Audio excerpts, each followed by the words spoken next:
વડોદરા મહાનગરપાલિકાના ward number 8 હેઠળ આવતા વૃંદાવન ચોકડીથી યુનિયન બેંક સુધીની સોસાયટીઓમાં ગટર ઉભરાવાની સમસ્યા યથાવત જોવા મળી રહી છે। સ્થાનિકોના જણાવ્યા અનુસાર આ ગટર ઉભરાવાની સમસ્યા કે જેને લઈને ગટરના ગંદા પાણી રોડ પર વહી રહ્યા છે અને સ્થાનિકોને ભારે હાલાકીનો સામનો કરવો પડી રહ્યો છે।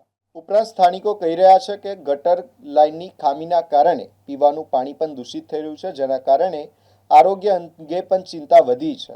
દુર્ગંધ, ગંદકી અને મચ્છરોના વધતા ઉપદ્રવને કારણે રોગચાળો ફેલાવાની પણ ભીતિ વ્યક્ત કરવામાં આવી રહી છે। ખાસ કરીને બાળકો, મહિલાઓ અને વૃદ્ધો માટે આ સ્થિતિ વધુ જોખમી બની રહી છે। સ્થાનિકોનો આક્ષેપ છે કે અનેક વખત રજૂઆતો કરવામાં આવી હોવા છતાં આ સમસ્યાનો કોઈ કાયમી ઉકેલ લાવવામાં આવ્યો નથી। તેમણે મહાનગરપાલિકા અને જનપ્રતિનિધિઓને તાત્કાલિક સ્થળ પર આવી નિરીક્ષણ કરી અસરકારક કાર્યવાહી કરવાની માંગ કરી છે।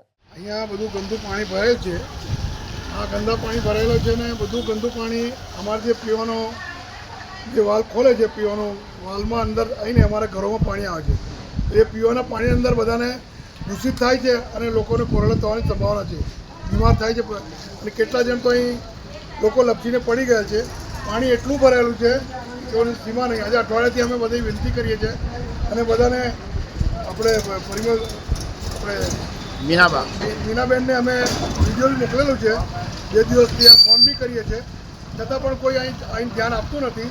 વોટિંગને ટાઈમે એ લોકો આવે છે, હાથ જોડીને વિનંતી કરે છે, ભાજપ હોય, કોંગ્રેસ હોય, બધા આવી હાથ જોડી વિનંતી કરે, જીત્યા પછી કોઈ અહીં જોવા આવતું નથી।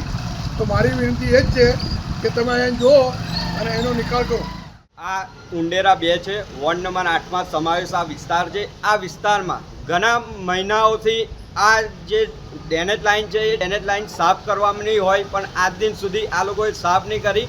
આ જે કાઉન્સિલરો ચૂંટાઈને આવ્યા છે તે એક બી કામ કર્યા નહીં તેવું દેખાઈ રહ્યું છે। જ્યારે વડોદરા મહાનગરપાલિકા દ્વારા નવી ડ્રેનેજ લાઇન કરોડો રૂપિયાના ખર્ચે જો આ ડ્રેનેજ લાઇન નાખવામાં આવી તો આ રહીશોને તાત્કાલિક ધોરણે જોડાણ આપવામાં આવે। જો જોડાણ આલે તો આ જે દુર્ગંધ ફેલાય છે અને પાણી જે ઉભરાય છે તે ઉભરાવાની સમસ્યા ના હોય। જ્યારે આપણા આરોગ્ય મંત્રી કાલે સ્ટેટમેન્ટ આપ્યું છે કે નાના બાળકોને રોગ ફેલાય છે, આ જે ગટર ઉભરાવાનો જે સિલસિલો છે તે તાત્કાલિક ધોરણે નિરાકરણ કરવામાં આવે, કેમ કે આ તમે જુઓ કે ચોમાસાની ઋતુ જે રોગચાળો ફેલાય તેવી સ્થિતિ છે। તો નાના બાળકોને ને જે ગર્ભવતી મહિલાઓ હોય તેમને બહુ જ મુશ્કેલી હોય, કેમ કે એક નાનકડી માખી કે મચ્છર જતી રહે તો તેને રોગચાળો થાય એવી છે।